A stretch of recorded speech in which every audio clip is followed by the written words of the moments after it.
debate class. Very good evening to all of you. Good evening, sir. Last class के अंदर हमने structure of an atom chapter जो है वो खत्म कर लिया था, क्योंकि हमने इलेक्ट्रॉनिक कॉन्फ़िगरेशन करी थी 1 to 30 एटॉमिक नंबर तक। छोटे छोटे दो क्वेश्चन और छोटा सा एक टॉपिक हम अभी कर रहे हैं, और उसके बाद हम इस चैप्टर के एनसीईआरटी के क्वेश्चंस जो है वो डिस्कस करेंगे। तो जो छोटा सा टॉपिक है उसका नाम है electronic configuration of cations and anions. अगर आपको किसी एलिमेंट का कैटायन बनाना है तो हम कैसे बनाते हैं, और अगर आपको किसी एलिमेंट का एनायन बनाना है तो हम कैसे बनाते हैं, तो वो मैं आपको बता रहा हूं। टू फॉर्म अ कैटायन, अगर आपको कैटायन बनाना है तो हम क्या करते हैं, remove the last filled electron of last shell, that is NS-NL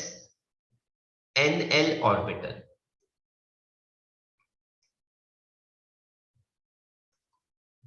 कहते हैं अगर आपको कैटायन बनाना है तो आपको लास्ट शेल का, बेटा याद रखना एटॉमिक स्ट्रक्चर में लास्ट शेल को हम बेटा किससे लिखते हैं, एन से। लास्ट शेल बेटा किससे रिप्रेजेंट होता है, एन से।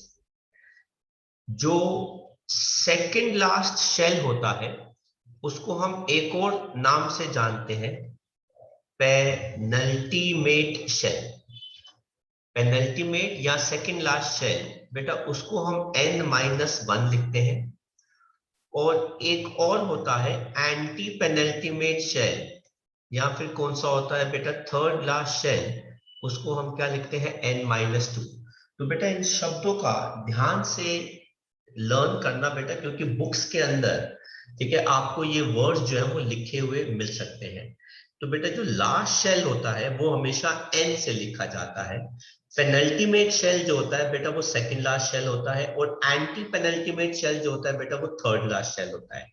तो वो कह रहे हैं कि अगर आपको कैटायन बनाना है तो आपको इलेक्ट्रॉन कहां से रिमूव करना है, NL ऑर्बिटल से, जहां पे n की वैल्यू जो है वो लास्ट शेल होनी चाहिए, हाईएस्ट होनी चाहिए। लास्ट शेल का मतलब होता है n, इसका मतलब होता है बेटा हाईएस्ट वैल्यू। एंड वो कहते हैं अगर आपको एनायन बनाना है, to form an anion just simply add an electron. अगर आपको एनायन बनाना है तो आप सिंपली एक इलेक्ट्रॉन जो है वो ऐड कर सकते हैं। अब मैं आपको कुछ एग्जाम्पल्स देके समझाता हूं कॉन्फ़िगरेशन के साथ। Let us take up example of magnesium. Magnesium का बेटा एटॉमिक नंबर कितना होता है, 12। तो बेटा अगर मैं इसकी कॉन्फ़िगरेशन करता हूं 1s2 2s2 2p6 3s2, क्या कोई बच्चा मुझे बता सकता है इसके अंदर लास्ट शेल कौन सा है? 3s2 3। अच्छा, उस शेल का लास्ट सब शेल कौन सा है बेटा, 3s2। और बेटा इस 3s2 के अंदर आपको पता है 2 इलेक्ट्रॉन होंगे, एक क्लॉकवाइज है, एक एंटी क्लॉकवाइज है, क्योंकि यहाँ पे 2 लिखा हुआ है। तो एक बात बताओ, इन दोनों में से कौन सा इलेक्ट्रॉन रिमूव होना चाहिए ताकि मैं इसका एक कैटायन बना सकूं? क्लॉकवाइज वाला इलेक्ट्रॉन रिमूव करूं कि एंटी क्लॉकवाइज वाला इलेक्ट्रॉन रिमूव करूं? Anti-clockwise. एंटी क्लॉकवाइज वाला। Very good. मैंने क्या बनाया? मैग्नीशियम का कैटायन Mg पॉजिटिव। तो बेटा Mg पॉजिटिव का मतलब है सिर्फ 11 इलेक्ट्रॉन रह गए। अगर 11 इलेक्ट्रॉन रह गए तो बेटा उनकी कॉन्फ़िगरेशन क्या हो जाएगी? 1s2 2s2 2p6 और बेटा ये क्या आ गया? 3s1। और 3s1 में बेटा कौन सा इलेक्ट्रॉन बचा है? इलेक्ट्रॉन जिसके अंदर बेटा एरो ऊपर आ रहा है। अगर सर मुझे एक बार फिर से बता दो। बेटा, आपने जब मैग्नीशियम के अंदर, तो मैग्नीशियम के अंदर टोटल कितने इलेक्ट्रॉन भरने थे आपने? सर 12। 12। 12 में से 2 यहां भर दिए, बच गए 10। 2 यहां भर दिए, बच गए कितने? 8। 6 यहां चले गए, बच गए कितने? 2। तो 2 बचे, एक ये आ गया, एक ये आ गया, क्लॉकवाइज में आ गया, उसके बाद एंटी क्लॉकवाइज में आ गया। अब इस पूरी कॉन्फ़िगरेशन के अंदर आपको देखना है n की हाईएस्ट वैल्यू क्या है। कौन सा शेल सबसे हाईएस्ट वैल्यू वाला है इसके अंदर? सर 3। 3। तो बेटा 3 का आप सबसे आखिरी वाला ऑर्बिटल देखोगे, 3s 3p 3d, इन तीनों में से कौन है? Sir 3s। तो सिर्फ उसी के इलेक्ट्रॉन में से आखिरी वाला इलेक्ट्रॉन कौन सा आया था? ये वाला। इसको हटा दो तो आपके पास कितने इलेक्ट्रॉन बचेंगे? 11। तो बेटा ये क्या बन जाएगा? Magnesium positive. कैटायन जो होता है इलेक्ट्रॉन रिमूव करके बनता है, और एनायन जो होता है इलेक्ट्रॉन ऐड करके बनता है। तो मैंने मैग्नीशियम से एक इलेक्ट्रॉन कम कर दिया, तो कितने मेरे पास बच गए? 11। 11 की कॉन्फ़िगरेशन मैंने बता दी।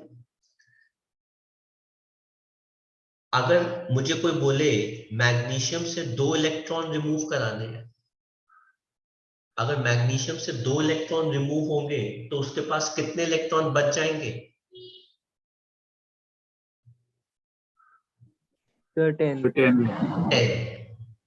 अगर 10 इलेक्ट्रॉन बच गए तो मुझे बताओ कौन सा इलेक्ट्रॉन रिमूव किया जाएगा ताकि 10 इलेक्ट्रॉन बच जाए? सर तो लास्ट 3s1 में जो है वेरी गुड। कौन सा वाला? लास्ट वाला। तो बेटा वो जो 10 इलेक्ट्रॉन होंगे वो क्या हो जाएंगे? 1s2 2s2 2p6।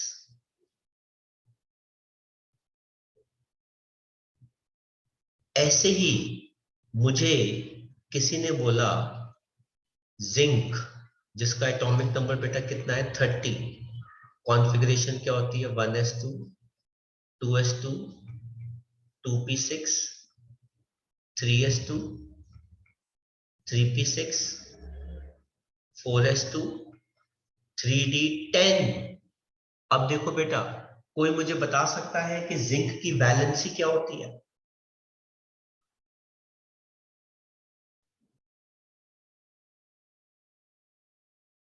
जिंक कितने इलेक्ट्रॉन लूज करता है?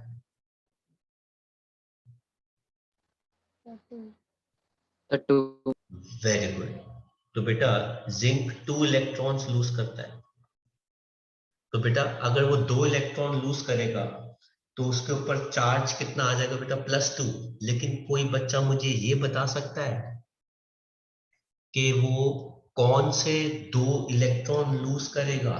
तो जवाब क्या है?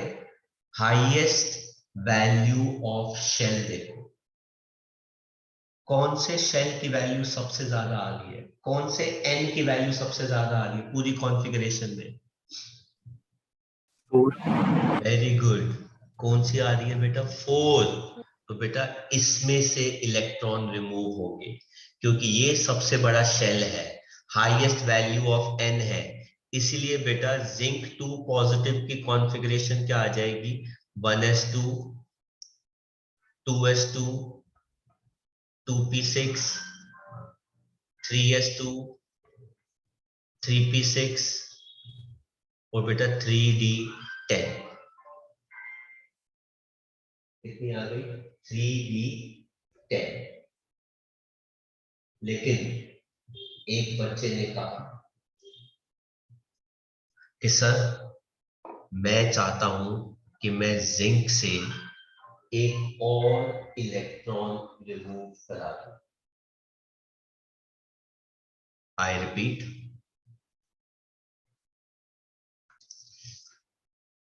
लेकिन एक बच्चे ने मुझे बोला कि सर अगर कल को देखो, वैसा तो ऐसा हो नहीं सकता, ठीक है, मतलब कोई फायदा नहीं है हमें कराने का, लेकिन सर मैं चाहता हूं कि मैं जिंक से एक और इलेक्ट्रॉन रिमूव करा दूं। मतलब हम जानते हैं बेटा जिंक की वैलेंसी +3 या जिंक की वैलेंसी 3 नहीं हो सकती, लेकिन सवाल ये है कि अगर लेट्स सपोज हम जिंक से एक और इलेक्ट्रॉन रिमूव कराना चाहते हैं, तो बेटा हाईएस्ट वैल्यू NL की कौन सी है बेटा इसके अंदर? 3D। Very good, 3D। और 3D के अंदर कितने इलेक्ट्रॉन भरे हुए हैं बेटा? 10। 10। बेटा 10 में से जो सबसे आखिरी वाला इलेक्ट्रॉन होगा ना, 10th इलेक्ट्रॉन, हम वो रिमूव Yes. करा देंगे। तो बेटा ये कितना आ जाएगा? 1s2, 2s2, 2p6, 3s2, 3p6 और बेटा ये क्या आ जाएगा? 3d9। और बेटा 3d9 को अगर मैं ऑर्बिटल के डायग्राम की फॉर्म में आपको दिखाऊं तो ये आ जाएगा 1 2 3 4 5 6 7 8 9। तो बेटा वो जो आखिरी वाला इलेक्ट्रॉन था, 10th इलेक्ट्रॉन, वो हमने रिमूव कर दिया। तो ऐसे केटायंस बनाते हैं। तो बेटा केटायंस कैसे बनते हैं? Removal of last field electron. किसके अंदर बेटा? लास्ट शेल के अंदर, जिसको हम कैसे लिखते हैं? NL orbital. जहां पे बेटा याद रखना, जब भी N लिखा जाएगा, N का मतलब होता है हाईएस्ट वैल्यू या N का मतलब होता है लास्ट शेल। इससे जो पहले वाला शेल होता है, सेकंड लास्ट शेल, उसको हम पेनल्टीमेट शेल कहते हैं, और उससे पहले वाला जो होता है वो एंटी पेनल्टीमेट शेल होता है। इन्हीं 3 शेल्स की हमें जरूरत पड़ती है और इन्हीं शब्दों का बेटा हम इस्तेमाल करते हैं रीजनिंग के लिए। आप बेटा कॉपी कर सकते हैं, फिर इसके बाद मैं आपसे और एग्जाम्पल्स डिस्कस करूंगा।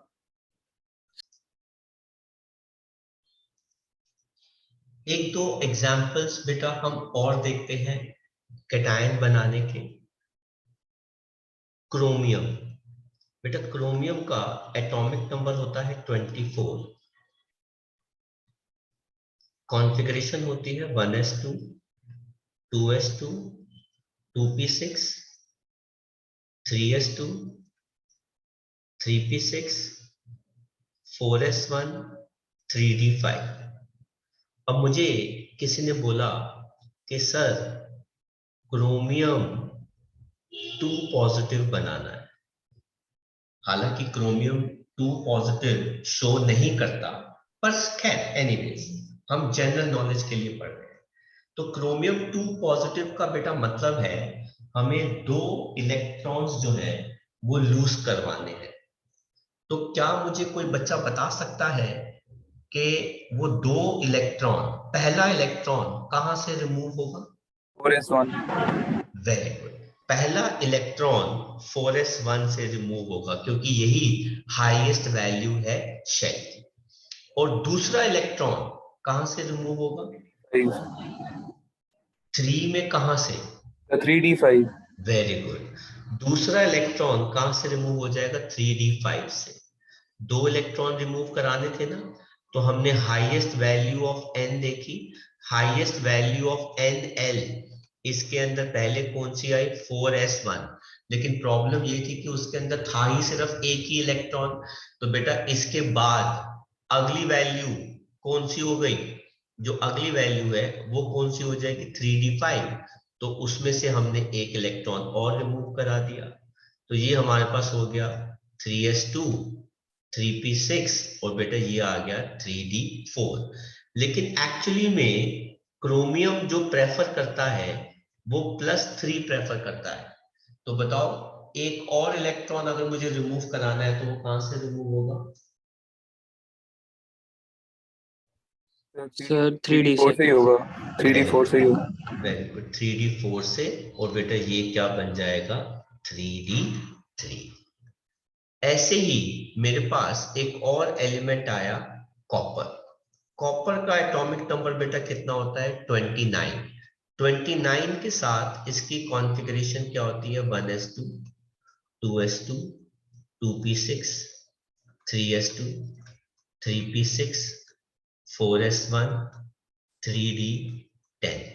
और कॉपर दो वैलेंसी प्रेफर करता है, एक +1, तो बेटा +1 का मतलब है एक इलेक्ट्रॉन लूज होगा। कहां से लूज होगा?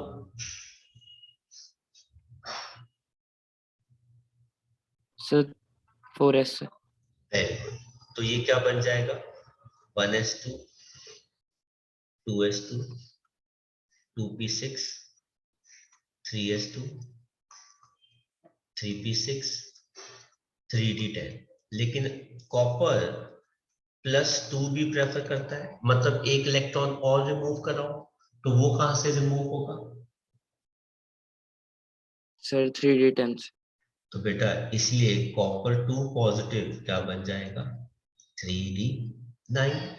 तो उसके अंदर 10 इलेक्ट्रॉन्स थे, जो आखिरी वाला इलेक्ट्रॉन था वो हट जाएगा, और अगर इसके अंदर 3d9 इलेक्ट्रॉन बचे, तो अभी मैंने आपको बताया था कि 3d9 इलेक्ट्रॉन्स आपको कैसे अरेंज करने हैं। ये देखिए बेटा, ये पहला इलेक्ट्रॉन, दूसरा, तीसरा, चौथा, पांचवा, 6 7 8 और 9। तो बेटा 10th इलेक्ट्रॉन जो है वो d ऑर्बिटल से बाहर चला गया। तो ऐसे हम कैटायंस जो है वो बना सकते हैं किसी भी एलिमेंट के।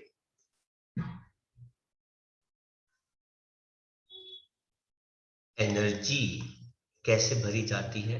1s से ज्यादा बेटा एनर्जी किसकी होती है 2s, 2s से ज्यादा एनर्जी किसकी होती है 2p, 2p से ज्यादा एनर्जी किसकी होती है 3s, 3s से ज्यादा एनर्जी 3p, 3p से ज्यादा एनर्जी 4s, 4s से ज्यादा एनर्जी 3d। आपको मैंने बता दिया है कि हमने यहीं तक ही इलेक्ट्रॉन्स की फिलिंग करनी है। तो अब आपको इसी कॉन्सेप्ट के हिसाब से हमें इलेक्ट्रॉन्स की फिलिंग करके दिखानी है। अब देखो बेटा, ऑक्सीजन, ऑक्सीजन का एटॉमिक नंबर कितना होता है 8। इसको मैंने कहा कि इलेक्ट्रॉन फिलिंग करके बताओ, तो 1s में 2 आ गए, 2s में 2 आ गए, और 2p में कितने आ गए 4। और जो p के अंदर 4 इलेक्ट्रॉन आए हैं उनकी प्लेसमेंट आप देख लो कैसे है, 1 2 3 और ये 4। मैं कह रहा हूं कि ऑक्सीजन को एक इलेक्ट्रॉन और दे दो, तो अगर मैं उसको एक इलेक्ट्रॉन और दूंगा तो बेटा अगला जो इलेक्ट्रॉन है वो कहां जाएगा? सर 3s में। 3s में कैसे चला जाएगा जब तक 2p भरेगा नहीं पूरा? हाँ सर 2p में ही जाएगा। तो ये क्या बन जाएगा 1s2 2s2 2p5। तो अब p ऑर्बिटल के अंदर कितने इलेक्ट्रॉन आ गए 5, 1 2 3 4, और ये जो नया इलेक्ट्रॉन आया है पांचवा वो ये रहा। लेकिन मैंने कहा कि ऐसा करो ऑक्सीजन को एक इलेक्ट्रॉन और दे दो, तभी तो वो स्टेबल होगा, तभी तो उसकी कॉन्फ़िगरेशन नोबल गैस के जैसी होगी। तो बेटा वो इलेक्ट्रॉन कहां पे रखेगा?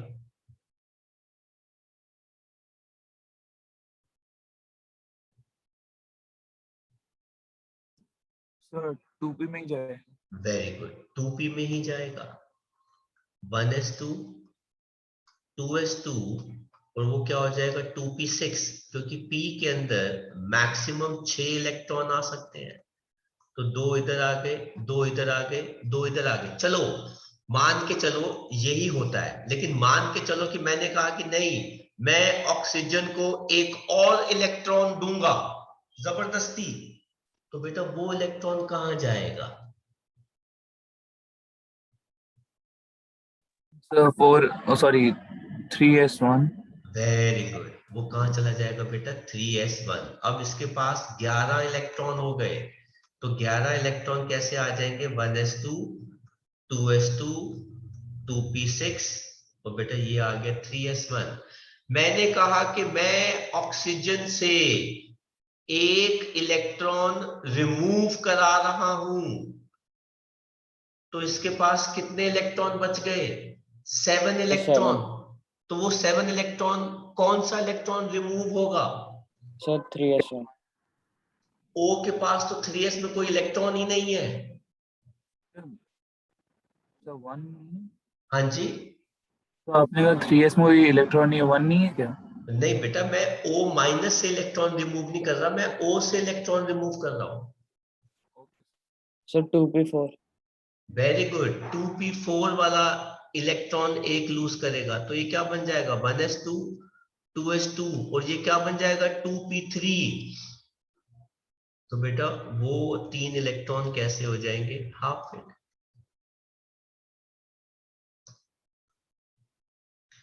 तो बेटा कॉन्सेप्ट समझ में आया कि कैसे आप इलेक्ट्रॉन रिमूव करा सकते हो, कैसे इलेक्ट्रॉन जो है वो फिल करा सकते हो। इलेक्ट्रॉन फिलिंग बहुत आसान है, सिर्फ इस ऑर्डर को फॉलो करना है। लेकिन इलेक्ट्रॉन रिमूवल थोड़ा सा बेटा किस में आ जाता है? डिफिकल्टी में आ जाता है, क्योंकि आपको इलेक्ट्रॉन रिमूवल के लिए किस चीज का ध्यान रखना होता है बेटा? NL का ध्यान रखना होता है। हाईएस्ट वैल्यू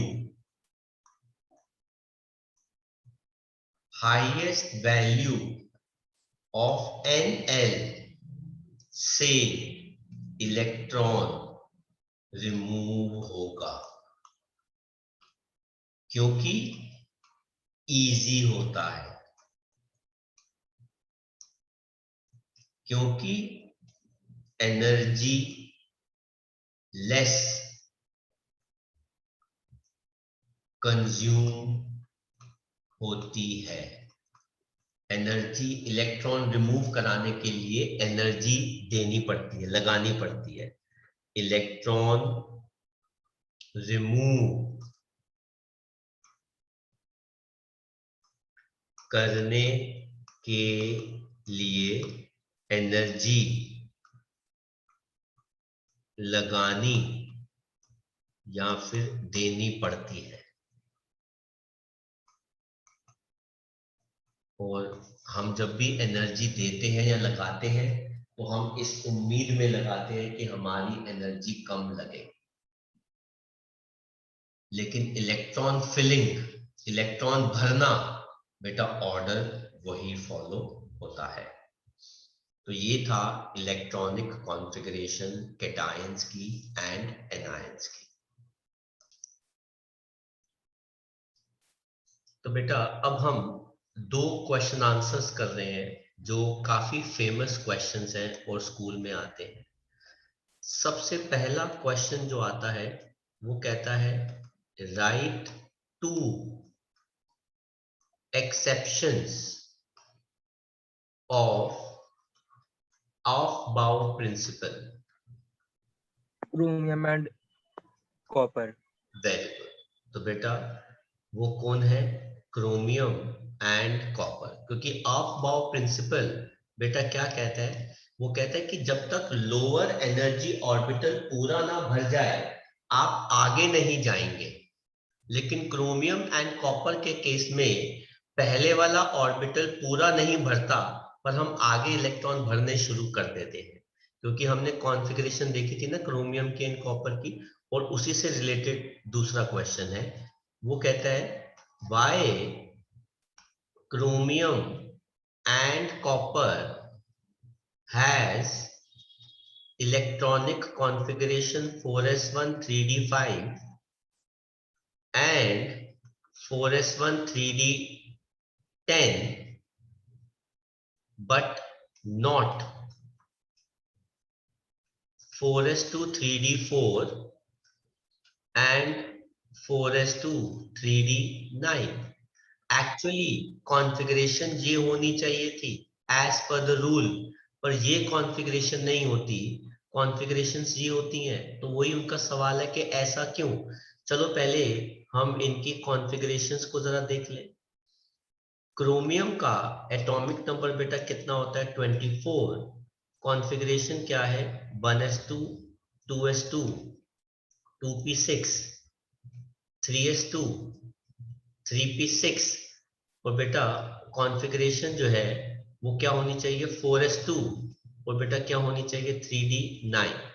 अगर बेटा कॉन्फ़िगरेशन ये होगी तो बेटा 4s के अंदर 2 इलेक्ट्रॉन होंगे, ये सॉरी क्रोमियम है, तो बेटा 3d क्या होना चाहिए 4, 9 नहीं होना चाहिए।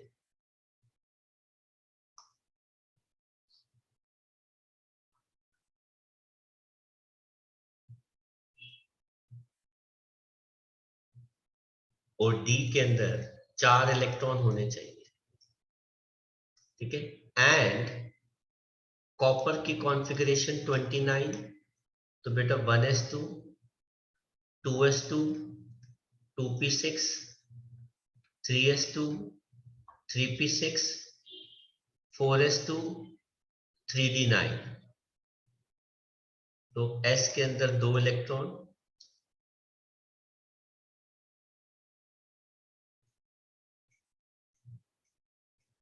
और 3d के अंदर 9 इलेक्ट्रॉन्स। बट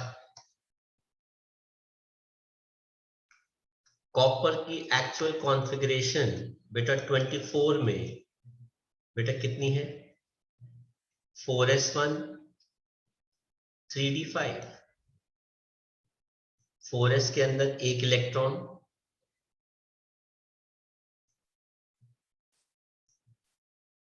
और 3d में 5 इलेक्ट्रॉन्स।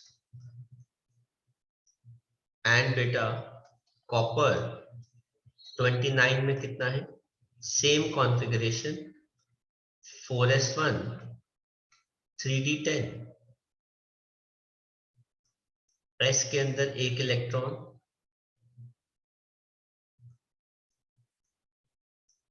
और d में 10 electron.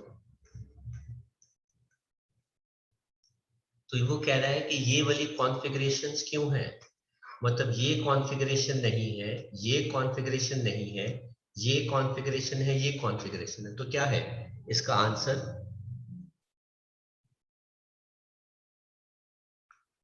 with above configurations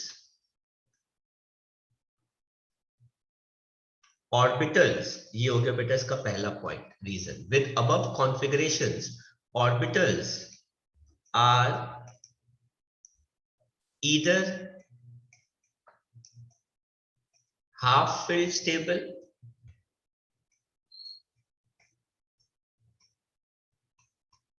or fully filled stable।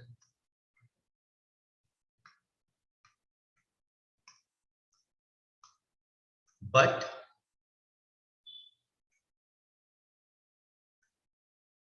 the other configuration has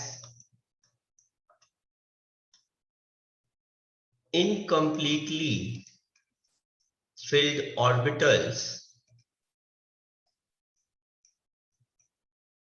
which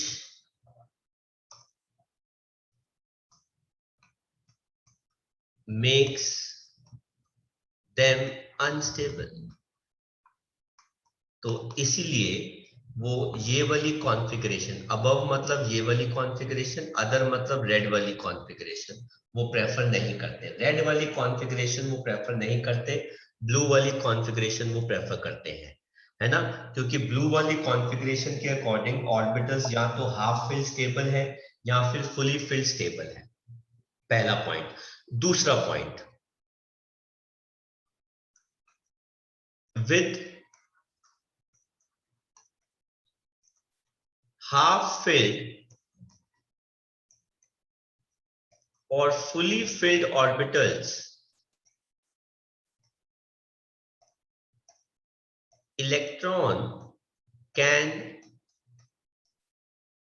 exchange their energies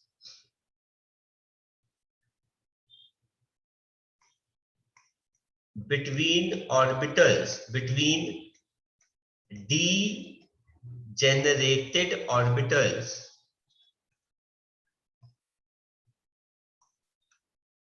hence become stable. Sir, एक मिनट बेटा, तो जब कॉन्फ़िगरेशन बेटा ऐसी होती है, मतलब सारे ऑर्बिटल्स के अंदर एक एक एक एक एक एक इलेक्ट्रॉन, तो बेटा इसे कहते हैं लीनियर सिमेट्री। और बेटा इससे क्या होता है, इलेक्ट्रॉन्स अपनी पोजीशन को चेंज कर सकते हैं। मतलब ये इलेक्ट्रॉन इधर भी जा सकता है, ये इलेक्ट्रॉन इधर भी जा सकता है, ये इलेक्ट्रॉन इधर भी जा सकता है, एंड सो ऑन। और वहां का इलेक्ट्रॉन उसकी जगह पे आ सकता है। तो इलेक्ट्रॉन्स ऐसे अपनी पोजीशन चेंज कर सकते हैं, इंटरचेंज कर सकते हैं between degenerated orbitals. Orbitals degenerated का मतलब क्या होता है, हैविंग सेम एनर्जी। ये हमने रूल्स में पढ़ा था कि जिन ऑर्बिटल्स की एनर्जी सेम होती है उनको हम डीजेनरेटेड ऑर्बिटल्स कहते हैं। और इन कॉन्फ़िगरेशन में वो अपनी पोजीशन को इधर उधर एक्सचेंज कर सकते हैं। बट रेड वाली जो कॉन्फ़िगरेशन है उसमें ऐसी डीजेनरेसी नहीं होती, जिसकी वजह से इलेक्ट्रॉन्स एक जगह से दूसरी जगह शिफ्ट नहीं कर पाते। तो ये दो रीजंस है क्रोमियम एंड कॉपर को ब्लू वाली कॉन्फ़िगरेशन शो करने के रीजंस, एंड इस वजह से वो रेड कॉन्फ़िगरेशन जो है वो प्रेफर नहीं करते। तो आप इन दोनों क्वेश्चंस के आंसर्स कॉपी कर सकते हैं। तो बेटा यहाँ पे हमारा ये चैप्टर खत्म होता है और अब हम शुरू करते हैं क्वेश्चन आंसर्स इस चैप्टर के, जो क्वांटम मैकेनिक्स पे बेस्ड है।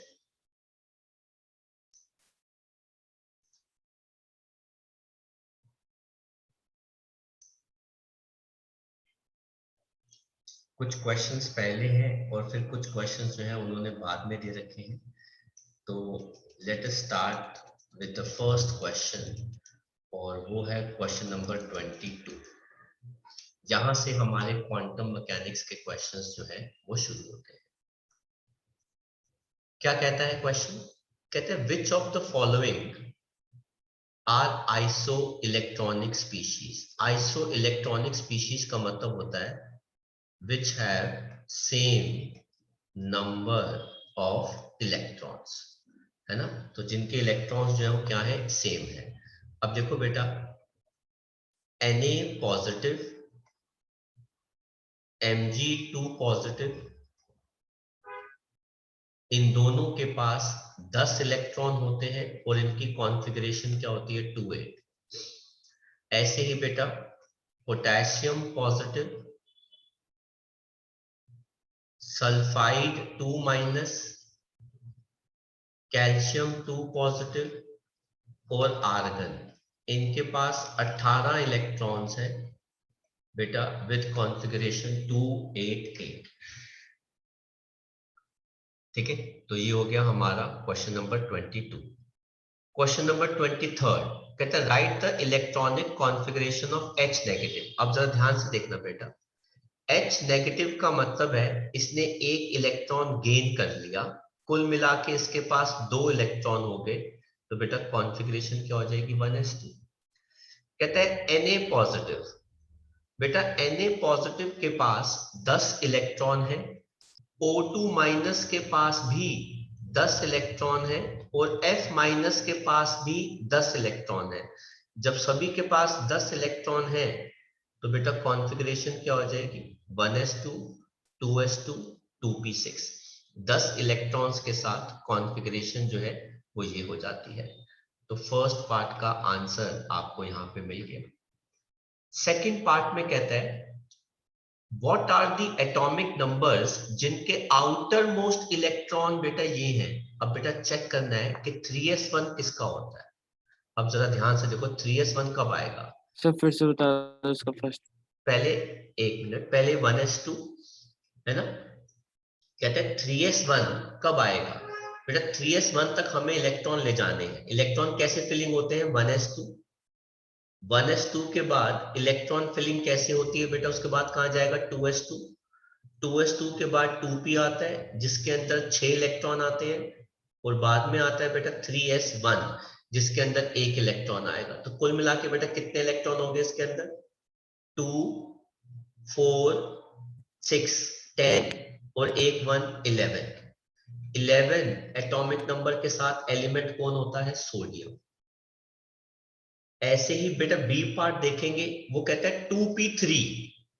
तो बेटा 2p तक पहुंचने के लिए पहले 1s के इलेक्ट्रॉन भरो, फिर आपको 2s के इलेक्ट्रॉन भरने होंगे, और फिर आप कहां पे आएंगे 2p में जिसके अंदर 3 इलेक्ट्रॉन है। तो 2 2 4 और 3 कितने हो गए 7। ये एलिमेंट कौन हो गया नाइट्रोजन। देन सी पार्ट में वो कहता है कि 3p5 तक जाना है। तो 3p5 तक कैसे जाओगे, पहले 1s में 2 इलेक्ट्रॉन भरो, 2s में 2 इलेक्ट्रॉन भरो, 2p में 6 इलेक्ट्रॉन भरो, उसके बाद 3s के अंदर 2 इलेक्ट्रॉन भरो, 3p में 5 इलेक्ट्रॉन भरो। तो बेटा 2 4 10 12 एंड 5 कितने हो गए बेटा 17 इलेक्ट्रॉन्स। 17 इलेक्ट्रॉन के साथ एलिमेंट कौन होता है बेटा क्लोरीन। ये हो गया बेटा हमारे पास सेकंड पार्ट का आंसर। अब ध्यान से देखना बेटा थर्ड पार्ट क्या कहता है। कौन सा एटम है आपको बताना है। हीलियम, हीलियम के साथ 2s1। कोई मुझे बता सकता है कि हीलियम के पास कितने इलेक्ट्रॉन होते हैं 2 प्लस 1 कितने इलेक्ट्रॉन हो गए 3। कौन से एलिमेंट का एटॉमिक नंबर 3 होता है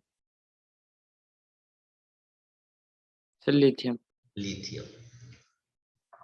नियॉन के पास कितने होते हैं 10। 10 के बाद 2 इलेक्ट्रॉन इधर और 3 इधर, बेटा कितने हो गए 5। 15 इलेक्ट्रॉन। 15 इलेक्ट्रॉन किसका एटॉमिक नंबर होता है 15 फास्फोरस का। आर्गन के पास कितने इलेक्ट्रॉन होते हैं 18। 18 के बाद 2 इधर और एक इधर 3। एटॉमिक नंबर कितना हो गया बेटा 21। 21। 21 कौन सा एलिमेंट होता है स्कैंडियम। तो उन्होंने बोला हमको बताना है कि कौन सा एलिमेंट का क्या एटॉमिक नंबर यहां पर है। नेक्स्ट देखो बेटा 24th question, very nice question. ये 1 मार्क का क्वेश्चन आ सकता है और हमने बहुत बार किया भी है क्लास में। कहते हैं किस शेल के अंदर मिनिमम g ऑर्बिटल एग्जिस्ट कर सकता है। तो बेटा ऑर्बिटल्स कौन से होते हैं s p d f g 1 2 3 4 5। तो बेटा n की वैल्यू क्या होगी 5। अगर फिफ्थ शेल होगा तो ही g ऑर्बिटल एग्जिस्ट कर सकता है। फिफ्थ शेल से पहले g ऑर्बिटल किसी का भी एग्जिस्ट नहीं कर सकता। मिनिमम g ऑर्बिटल के लिए आपको 5 शेल चाहिए। और अब देखो बेटा क्वेश्चन नंबर 25 जिससे सबसे अच्छी लर्निंग मिलती है। कहते हैं एक इलेक्ट्रॉन 3D के अंदर है, तो बताओ इसके लिए कौन कौन से n की l की और m की वैल्यू हो सकती है। बेटा देखो अगर ये 3D के अंदर है तो n शेल कौन सा होगा थर्ड, l सब शेल कौन सा होगा d के लिए बेटा क्या होता है 2, और मैग्नेटिक क्वांटम नंबर क्या हो जाएगा -2 हो सकता है, -1 हो सकता है, 0 हो सकता है, 1 हो सकता है और 2 हो सकता है। इनमें से किसी के अंदर भी वो इलेक्ट्रॉन हो सकता है। ऐसे ही 26 क्वेश्चन भी बड़ा अच्छा क्वेश्चन है, जरा यहां देखो बेटा। कहते हैं एक एटम के अंदर 29 इलेक्ट्रॉन्स हैं। इलेक्ट्रॉन्स बेटा कितने हैं? 29। न्यूट्रॉन्स बेटा कितने हैं? 35। कहते हैं डिड्यूस इसका नंबर ऑफ प्रोटॉन्स। तो बेटा प्रोटॉन्स जो हैं इसके किसके बराबर होंगे? इलेक्ट्रॉन्स के। तो बेटा वो भी कितने हो गए? 29, क्योंकि एटम के अंदर बराबर होते हैं। और कहते हैं कि इसकी इलेक्ट्रॉनिक कॉन्फ़िगरेशन लिखो। कोई बच्चा बता सकता है कि 29 इलेक्ट्रॉन किस एलिमेंट के पास होते हैं? कॉपर। Very good. किसके पास होते हैं बेटा? कॉपर के पास। तो बेटा कॉपर की कॉन्फ़िगरेशन क्या हो जाएगी? 1s2 2s2 2p6 3s2 3p6 और यहां पे ध्यान से देना 4s1 3d10। बच्चे जल्दबाजी में लिखाते हैं 4s2 3d9, गलत हो गया, कहानी खराब हो गई। आप आंसर्स कॉपी कर सकते हैं।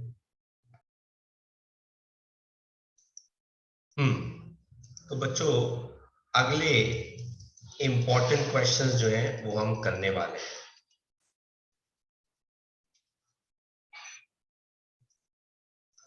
तो शुरुआत करते हैं पहले क्वेश्चन नंबर 27 के साथ।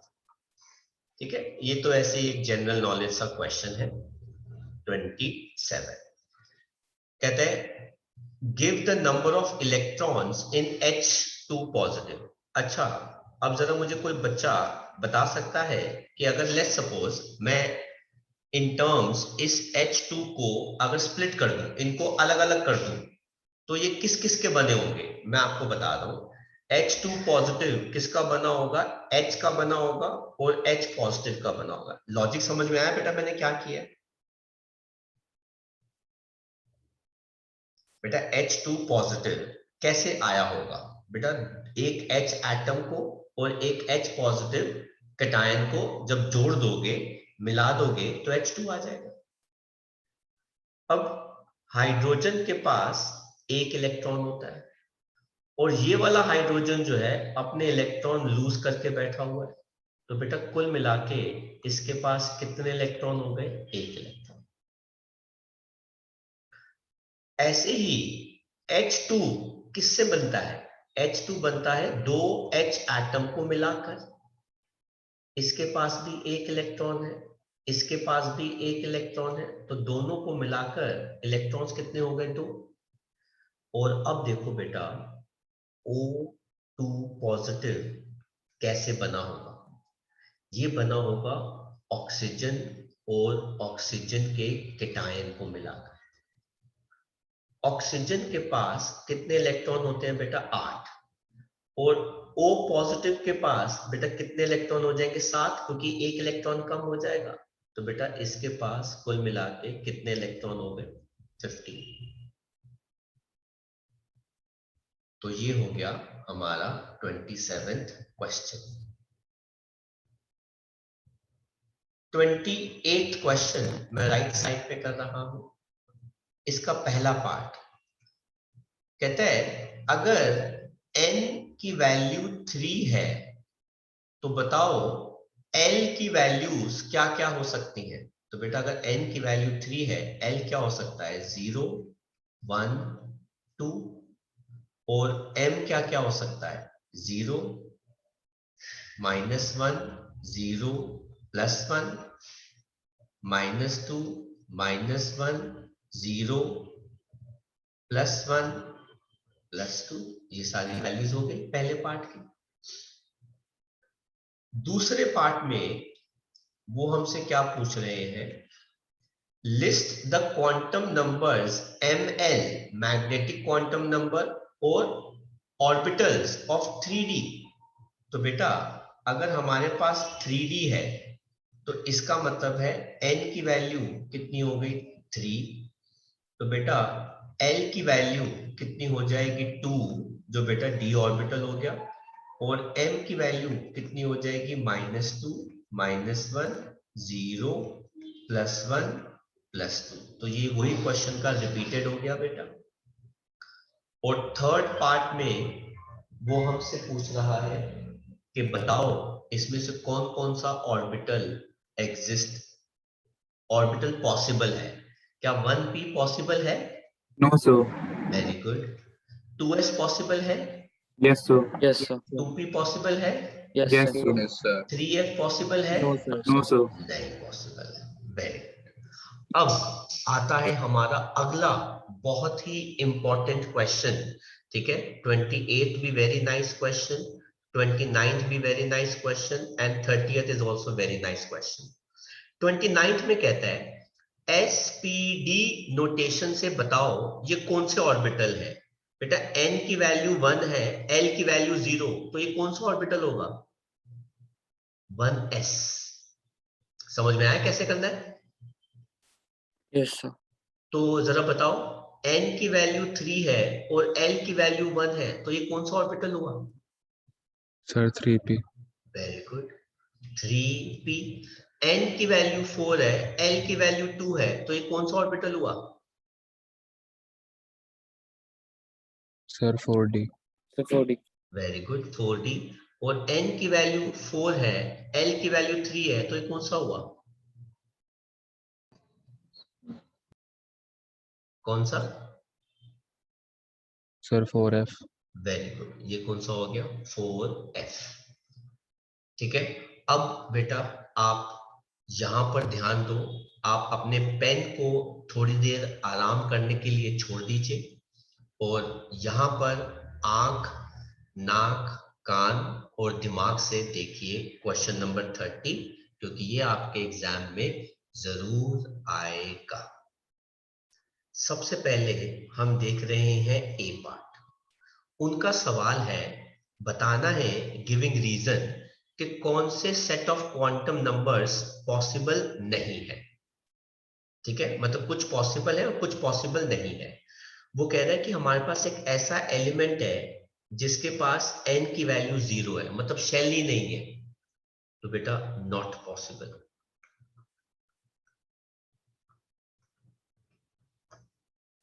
बिकॉज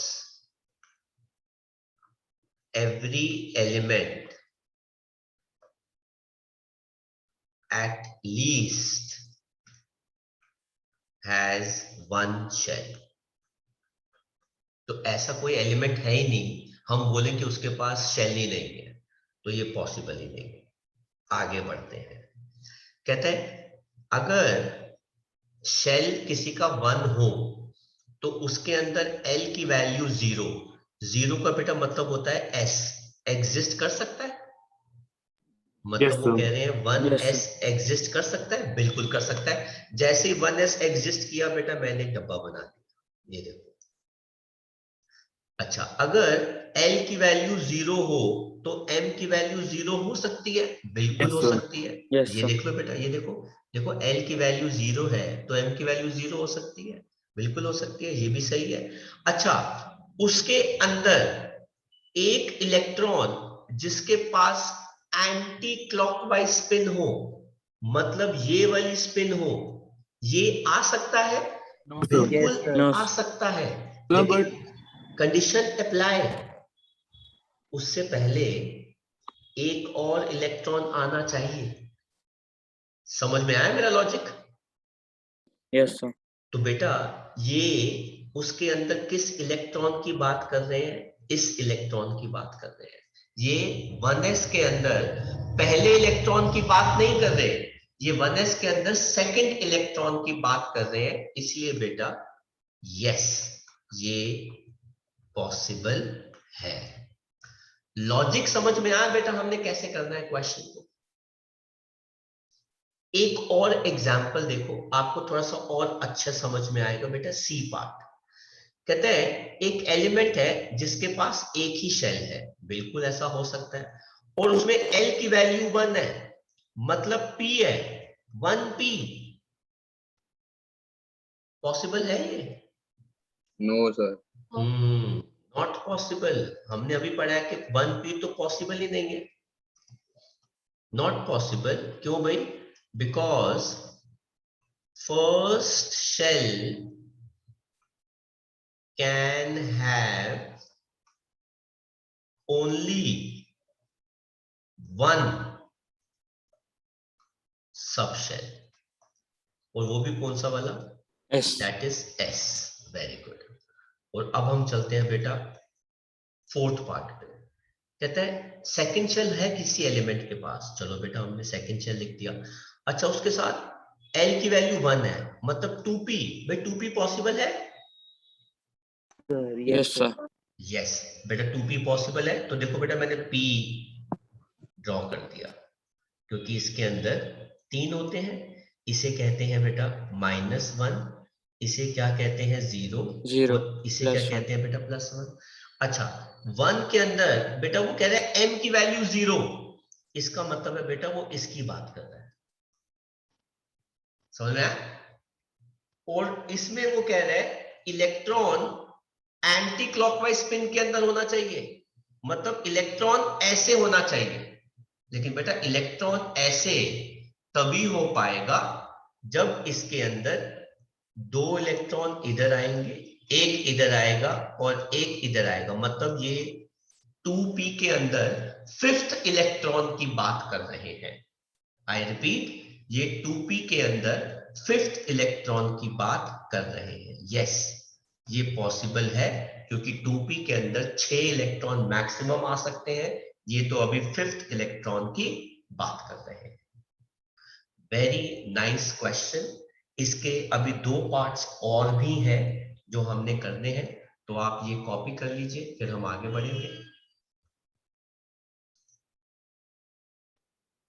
नेक्स्ट देखते हैं बेटा क्वेश्चन।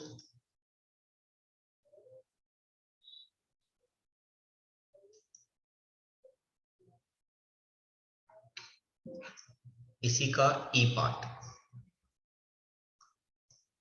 सर पॉसिबल नहीं है। चलो बेटा लेट्स चेक। वेरी गुड बेटा, n की वैल्यू 3 बिल्कुल हो सकती है, और साथ में 3 का मतलब है बेटा f, तो बेटा ये नॉट पॉसिबल। नहीं, not possible. ठीक है ना, तो पॉसिबल नहीं है ना? क्यों भाई? Because third shell can have only s